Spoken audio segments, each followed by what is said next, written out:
मैं हूँ अनार कोले पटना बाजार चले, लड़कों को पागल करने करके सिंगार चले।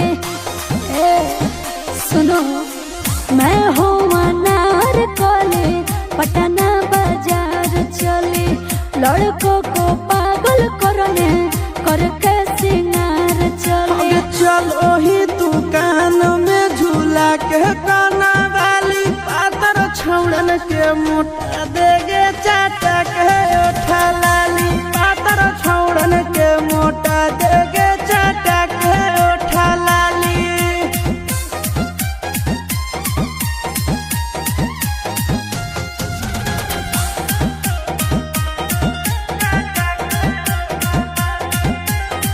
गहला के पाउडर तानी रोटी में लगाई के गे, रहनी गे मन खुश कर देखियाई के गे।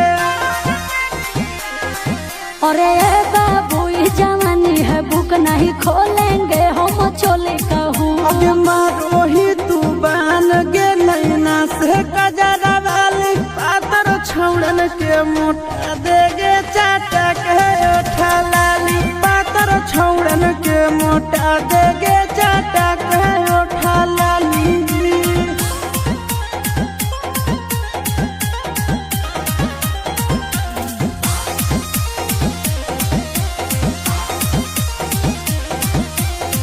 कोहमर बेजोड़ बाड़ी तोर जिला टोपगे, चूस दे रानी तनी ओठ लाली पोपगे।